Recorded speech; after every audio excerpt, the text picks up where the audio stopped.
loué aux populations, parce que normalement c'est un bail qui doit être donné. Et puis chaque année, ces pauvres populations, déjà éreintées par la situation économique, fatiguées, affamées, désespérées, vont encore devoir mettre la main à la poche. Pendant ce temps, l'État ne fait qu'un effort de 1% environ. Si on prend 100 milliards, ce sera l'équivalent de 1% sur le plan. Si on prend 50 milliards, ce sera moins de 1%.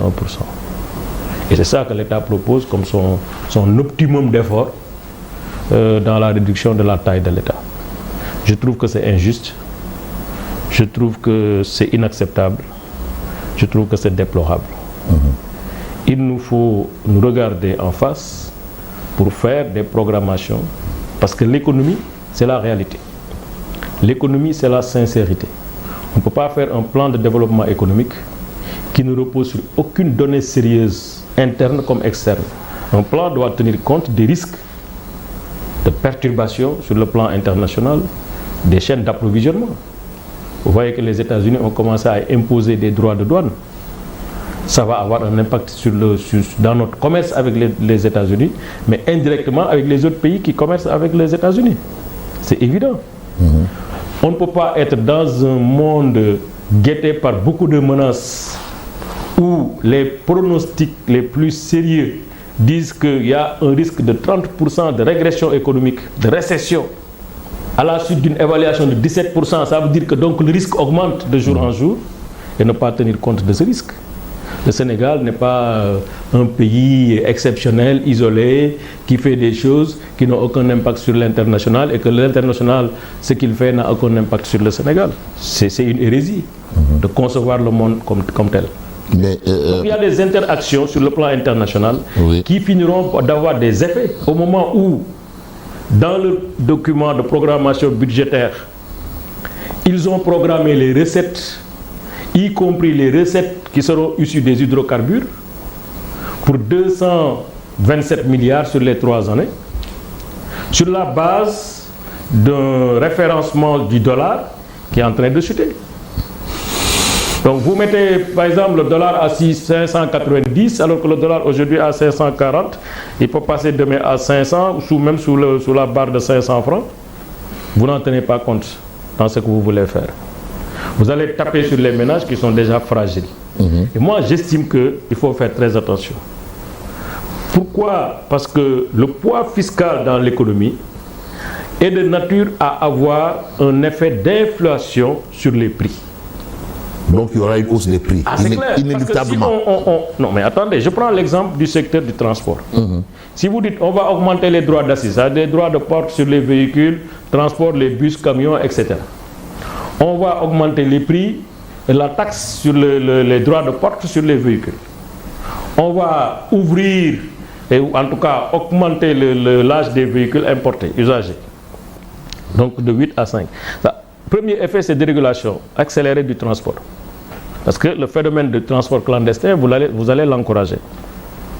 Vous allez encourager la compétition du transport plus ou moins formalisé. Et donc quand il y a une concurrence qui n'est pas maîtrisée, qui n'est pas régulée, c'est clair que ça va avoir des impacts sur le prix. Quand l'outil de transport devient cher pour l'exploitant, il va les répercuter sur l'exploitation. Donc c'est clair que le transport va avoir quand même des problèmes. C'est la même chose sur la pêche. Nous, on avait exonéré le carburant sur la pêche pour 8 milliards de francs CFA par année. Vous, c'est-à-dire sous Macky Sall. Sous Macky Sall. Ce qui faisait que le litre du carburant pirogue était autour de 490-497 francs.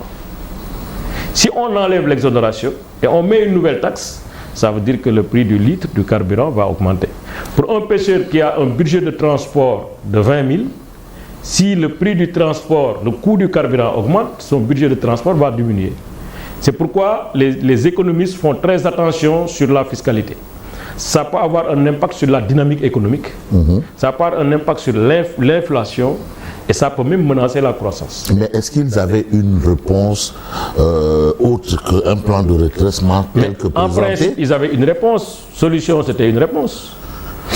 Programme Diomaye, c'était une réponse. Ce qu'ils ont fait dans Sénégal, transformation 2050, En principe, c'est une réponse. Ce qu'ils ont fait dans le DPE, c'est une réponse. Il ne faut pas inventer des choses parce que simplement vous sentez que là, il y a une grogne qui monte, il y a une insatisfaction, il y a des attentes qui sont déchues. De plus en plus, le peuple bouge et ils ont les informations. Donc il faut les calmer de temps en temps par des petites piqûres de communication, de trucs, etc. Non, je pense qu'on doit être sérieux, avoir des rapports de vérité avec le peuple. Si le peuple doit s'engager pour faire des efforts davantage, il faut le dire. Mais il faut le dire, il faut le négocier, il faut en parler. Mais oui, pour moi, vraiment, c'est des mesurettes. Oui, des mesurettes qui touchent une population déjà fragilisée.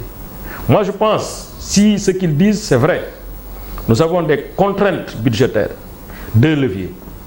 Il n'y en a pas 3, il n'y en a pas 4. Le premier levier, c'est le levier du dégraissage de l'État. Un vrai dégraissage. Dégraissage. Dégraissage. C'est-à-dire il faut le train de vie de l'État. Il faut dégraisser le mammouth. Il faut le dégraisser. Voilà. Et pour ça, il faut adresser les vraies questions. Ce n'est pas des histoires de restructuration, de machin. On l'a déjà fait, nous on a déjà restructuré. Presque. C'est pourquoi d'ailleurs ils ont des problèmes pour dégraisser sur des points qui sont des points objectifs. Nous, on a supprimé 50 000 agences pour un coût de plusieurs milliards. On a réduit la facture téléphonique de l'État. On a pris un décret. On avait pris un décret. Vous avez réduit 50 agences. 59. 59 agences, oui. On a limité les factures de téléphonie, d'eau, d'électricité de l'État, etc. Nous avons rationalisé. Nous avons rationalisé le transport des ministres, des DG, etc. en prenant un décret pour interdire l'achat de nouveaux véhicules. Nous avons cassé les conventions sur les entretiens de véhicules, etc. qui faisaient truc. Ce qui reste aujourd'hui, si on veut le faire encore comme nous on avait fait en son temps, c'est d'abord tout ce qui est dotation de carburant, on les revoit à la baisse. 3 000 litres, 6 000 litres pour le président de l'Assemblée nationale, pour moi c'est trop.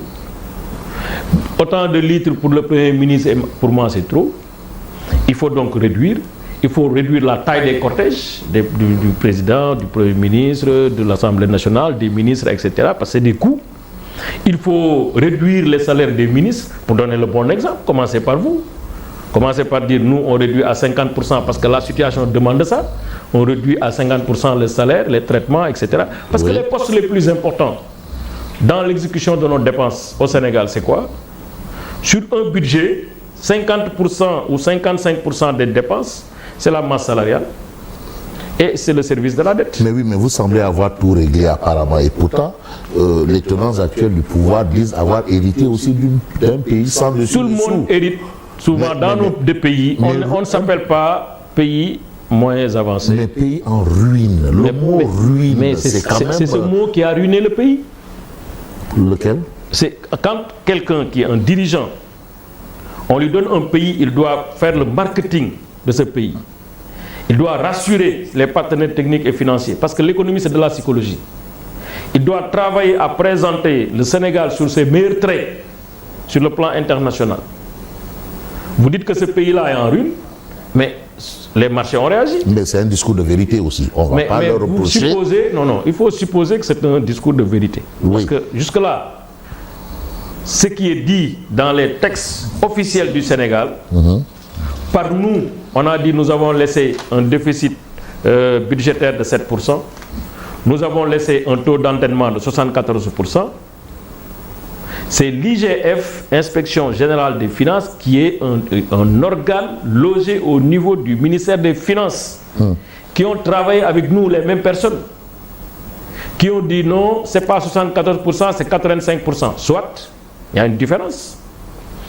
IGF, contrôlé par la Cour des comptes, dans le cadre de la certification de ce rapport, dit non, finalement, ce n'est pas 85%, mais c'est 99%.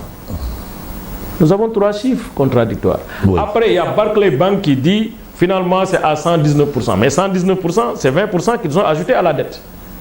Mais au moment où nous on quitté, en tout cas d'après nos chiffres, nous c'est 74, et ce n'est pas contestable.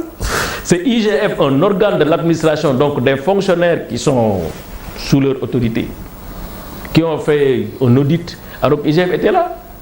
C'est la Cour des comptes qui a toujours certifié les comptes de l'État du Sénégal. Les derniers audits de la Cour des comptes sur la dette, il faut que la Cour des comptes sorte ça. Donc il y a un manque de sérieux ou un manque de discours. Non, moi je pense qu'il y a eu une sortie. On veut donner le maximum de crédibilité à ces sorties-là. Vous parlez de quelle sortie? C'est le président qui a parlé, c'est le Premier ministre qui a parlé. D'accord. Donc on essaie un peu de donner une vérité à ces trucs. Donc on le fait sur la base des rapports, qui sont des rapports manifestement commandés. À ce niveau-là, quand même de responsabilité. Parce qu'ils sont dans le djebane. Honnêtement, ils sont dans le djebane. Ils sont là à soulever de faux problèmes, à dire oui. Parce que de tout le temps dans l'opposition, ils nous ont peint comme les fossoyeurs de la République, comme les voleurs, comme les gens malhonnêtes qui utilisaient l'argent du pays comme ils voulaient. Ils ont profité de beaucoup de choses pour nous canarder comme ils ont voulu le faire. Mais ils se sont rendus compte, ils sont toujours dans leur logique. Dans leur logique de djebane tout le temps. Même les grands moments où on doit parler d'économie, on doit parler de finances, on doit parler de social, on doit parler de rassemblement, d'unité, de mobilisation de toutes les énergies, ben, leur discours, malheureusement, ça perle. Mais leur discours aussi, c'est le djoub-djoub-djoub-djoub. Mais pour moi, c'est djoub, parce que ce plan-là, c'est une grosse erreur. Plan de redressement. Mais c'est évident. Pour moi, déjà, c'est un plan qui n'a pas d'objectif clairement identifié. On ne sait pas ce qu'ils veulent avec ce plan. Ce plan-là a des problèmes de cohérence avec le document de programmation budgétaire. Ce plan a des problèmes de cohérence avec l'agenda 2050. Mais écoutez, donc on ne peut pas quand même... Et pour moi, ça reste un plan aérien. L'objectif, c'était de communiquer et de calmer le jeu. Parce que simplement, ils n'ont pas de solution.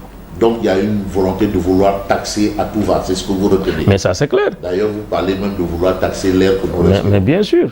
Là, parce que quand on taxe les loisirs, c'est-à-dire les jeux pour les jeunes, généralement, le tabac, parce que bon, on va aller de 70% à 100%.